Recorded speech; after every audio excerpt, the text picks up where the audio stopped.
And we are back with another banger. So please smash that like button, you guys, and subscribe. And yeah, man, I want to talk about Jaron Boots Ennis, man. Um Man, he did a hell of a performance. A hell of a performance on he had a hell of a performance on Saturday night. This is Tuesday, so it's a couple days after. But he did excellent, man. He did excellent. If y'all watch my breakdown, I actually said that he was gonna win by unanimous decision, and that was being safe. But I did say that I could see the knockout. If Stanionis kept coming forward, smash that like button and subscribe, man. So I want to kind of break down the fight and how it actually went down. Um, if you guys know, Jaron Boots Ennis is more of a you know, boxer puncher. And what I mean by that is, he doesn't mind, trading with you, but he's not gonna stay in the pocket, I feel, for long. He'll come in and he'll go out.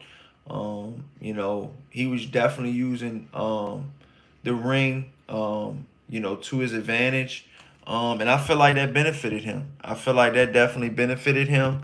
In the way he was fighting and the way he was looking, he was doing well. He was doing well in all facets. The more I think about it, the more I look at it, Jaron Boots Ennis came in there with a game plan, him and his father, Boozy Ennis, and they executed it, to a T. You know, and I really feel like, at the end of the day, Jaron Boots Ennis, this is just the cusp of what he could possibly become. If he stays focused, he stays hungry, and he stays determined. There's a lot on the other side. You know, well, let me just break down the fight now, before I go into what's next and stuff like that. So from round one, Stanionis had a little bit of success in round one and two. He started off real fast, started off pretty strong. Coming into the fight, had a lot of momentum. He was a WBA champion, and we all know that Jaron Boots Ennis was the IBF champion. Um, and another thing I would like to say about this fight too, you guys, it was no rehydration clause, so you didn't. So Jaron Boots Ennis with the IBF could only weigh one. He could only weigh 10 pounds over the legal limit. So if you weigh in at 147, I'm guessing 157 would be, the max you could possibly weigh, which is wild. But I could understand, why they have, stuff like this in place to pretty much not have guys come in there the next day weighing 20 to 25 pounds over the limit and completely have an advantage over his opponent. But yeah, man. So Jerron Boots Ennis came in there, probably 20 pounds over, because there was no rehydration clause or anything like that. So he looked really fresh. He looked rejuvenated. He didn't look plagued down. Some people say in the weigh-in he looked a little, skinny, and he looked a little dry, sucked down. But come fight night, he looked like he was ready. He was replenished his body, ate some foods. He looked like he was probably a good, 160 something, you know what I mean? Maybe 165, 163, you know what I mean? I'm not exactly sure the official, walking in weight, but I'm thinking it was somewhere around that.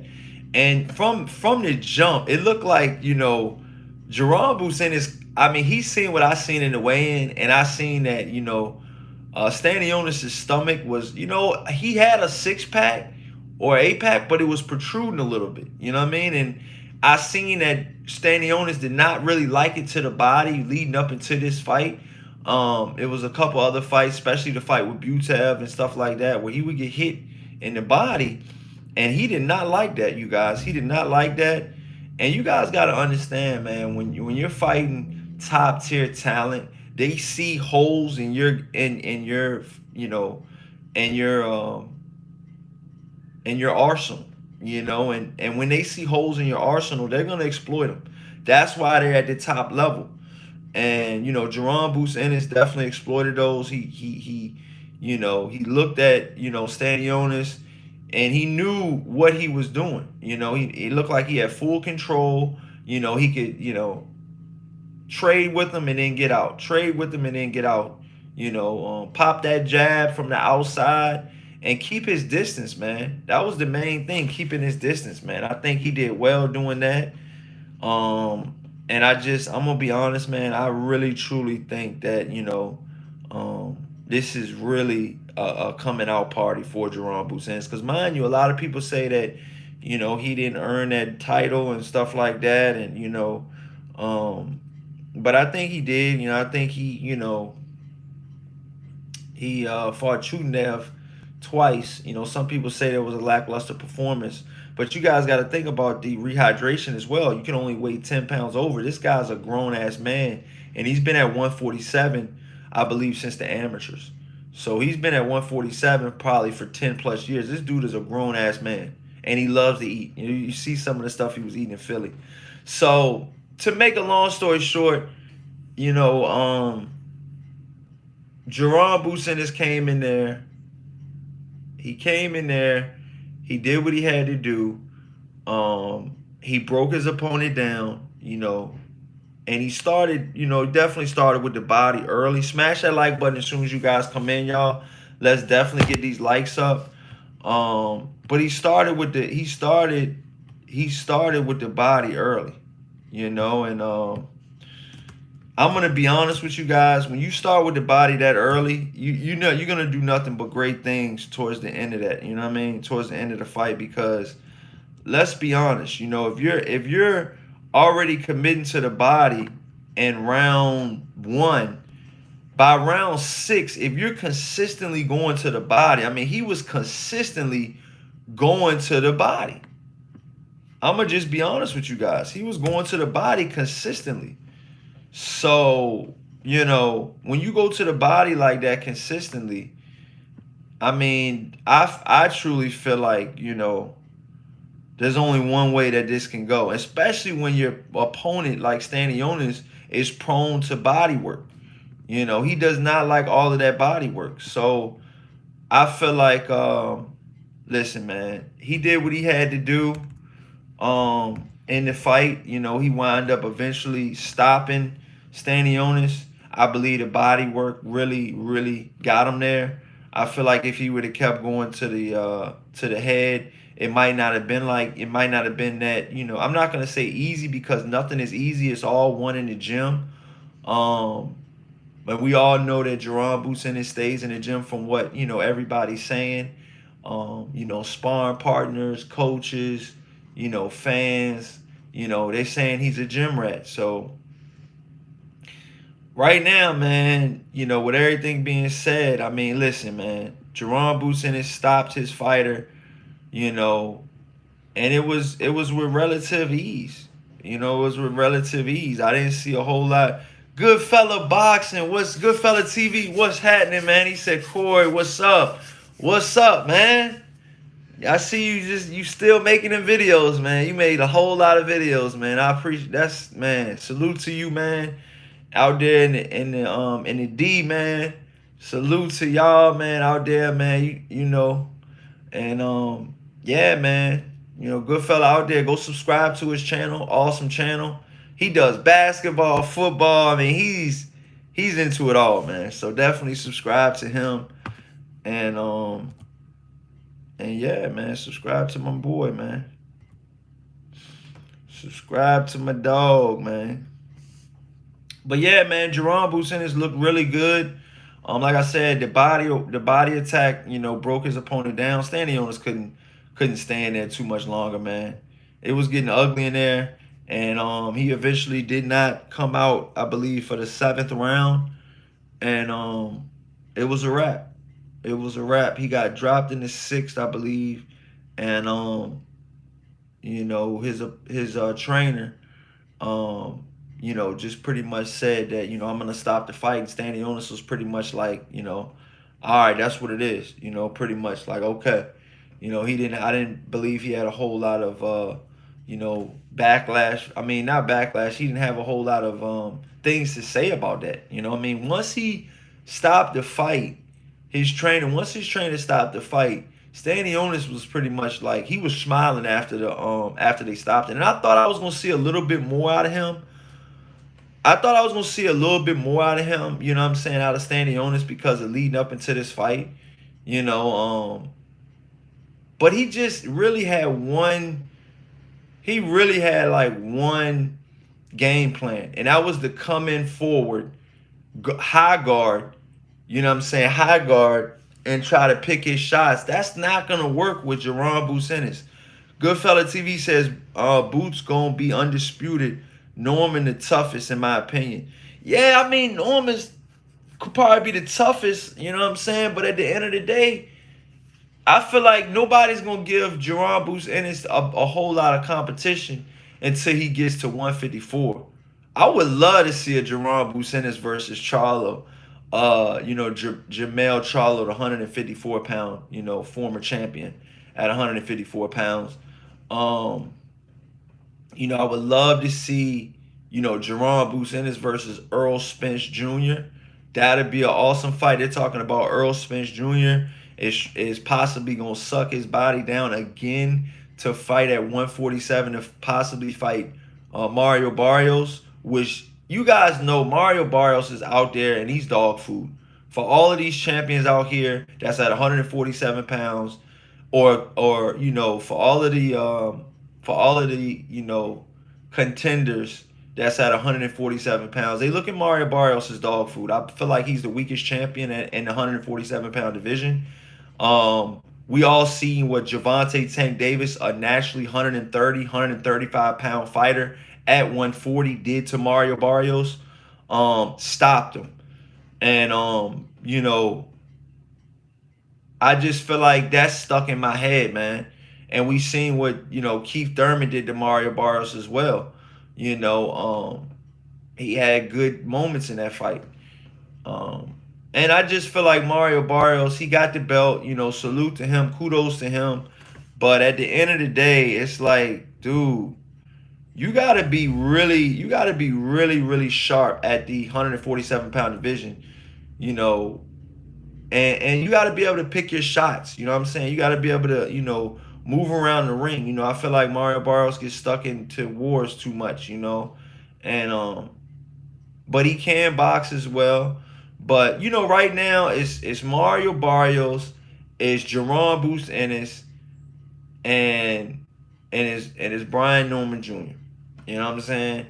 And a lot of people are saying that Norman Jr. is ducking Jerron Boots Ennis because he got offered $2 million and he just fought for about 150 to $200,000 in his last fight. And they're saying, like, if you get offered that much money, why not fight Jerron Boots Ennis? Maybe, Brian Norman Jr. knows something we don't know. I mean, I would love to see a Brian Norman Jr. versus Mario Barrios fight for a unification fight. I think those two styles would be good for TV. Um, because we all know that, Brian Norman Jr. is gonna come in there and try to get it done. You know what I'm saying? We've seen that, in some of his other fights, he doesn't mind trading. And we all know Mario Barrios is out there to trade. We all know that. We all know that Mario Barrios is coming out there to trade with you. He's coming out there to get it in with you. And he's not, he's not running or ducking or anything like that. He's willing to fight who's in front of him, but his management has the final call. And that's what a lot of these fighters, your management can dictate whether your career goes this way or goes that way. And right now, Mario Barrios is, with that WBC title he has, he's sitting on gold. You know what I'm saying? I feel like right now that WBC belt is going to probably go to the highest bidder. And I think that if they're talking about Earl Spence coming back to 147 pounds and fighting Mario Barrios for that WBC belt that he once owned, and he once held.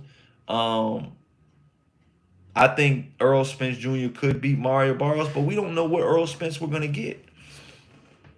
And if Earl Spence fights Mario Barrios, is that gonna be a one-off fight, and then he move up to 154? Or is that going to be a fight where he's staying at 147 again? Because I thought he had problems making 147. So that's a lot to, look into. Um, but yeah, man, I can't wait to see, what the future holds for the 147-pound division. Um, let's see right now. I'm gonna pull up the top 10 at 147 pounds. And I'm gonna see.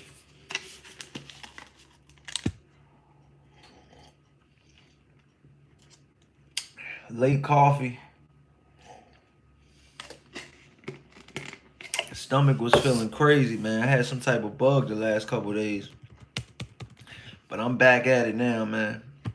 About to go into work in a minute. I know I got my own business as well. But still working for the man though. For now. You know what I'm saying? So it's all good though. So Jaron Ennis is 34-0 with 30 knockouts. They're ranking him number 1 in the welterweight division now. Okay. And this is on BoxRec, okay, you guys? So let's see who's in the top 10 right now, okay? Who could Jaron Ennis fight next? Okay. Okay. Let me show you guys real quick who's in the top 10. All right. So you got Jaron Ennis number 1. Okay.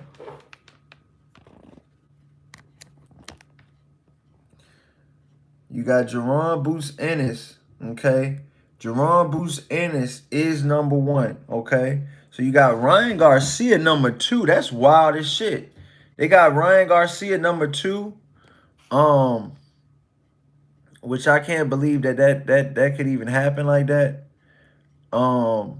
Just being that, Ryan Garcia hasn't even become a world champion at welterweight. You know what I'm saying? And then they got him so they got Ryan Garcia number 2.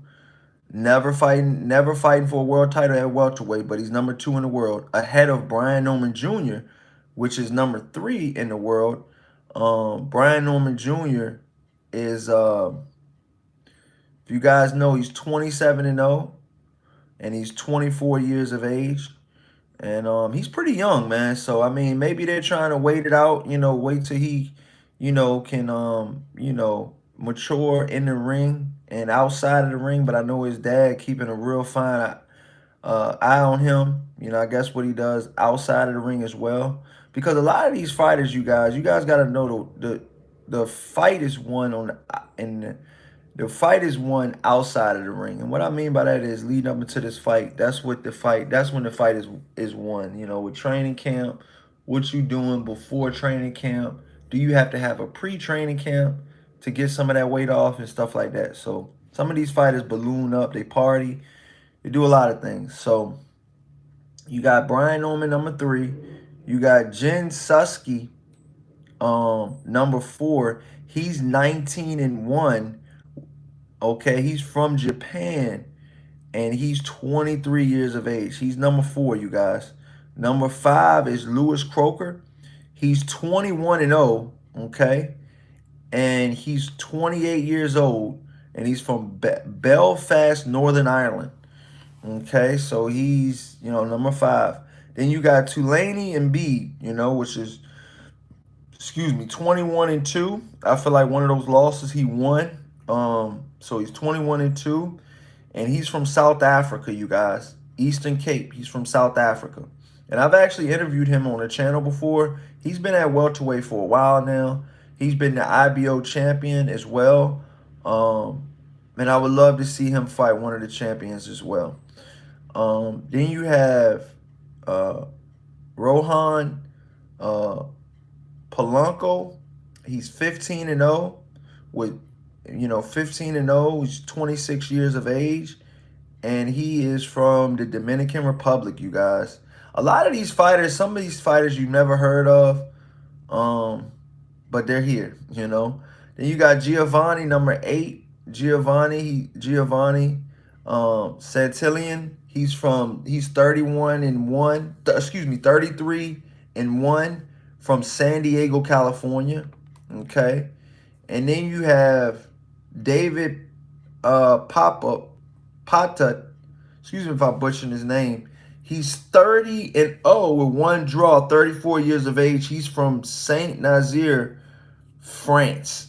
Okay. And then cracking the top 10, what do you know? It's Mario Barrios, the current WBC champion of the world. So you got a lot of guys ahead of him on BoxRec, you know, and he's the champion actually. So we'll see how that goes.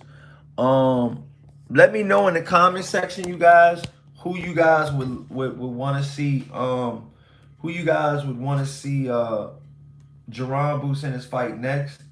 If I were to choose in the top 5, I would love to see him fight Tulane and B, just because he doesn't get a whole lot of recognition out here in the United States. He fights overseas a lot, but I've been keeping up with his career. I follow him on all social media. He's been staying in the gym, staying active, staying hungry. And sometimes you can't control what the judges do. When you leave it into the judges' hands, man, that can make or break your career. So I'm good to see him back in the top 10. Um, you got guys like Brian Norman Jr. as well. Um, Even Ryan Garcia, he's trying to make a splash at 147. But Ryan Garcia has a couple fights ahead of him, so we'll see how that goes as well. Let me know what you guys think in the comment section, man. I just wanted to do a quick live stream, quick breakdown on what happened and how the fight went down with Jaron Boots Ennis and Stanionis, man. Um, you know, Stanionis did not, get up for the to go into the 7th round. He did not make it out, out of his corner. So he retired in this corner. So let me know what you guys think in the comment section. Please smash that like button and subscribe. And until next time, you guys, peace. Later, you guys.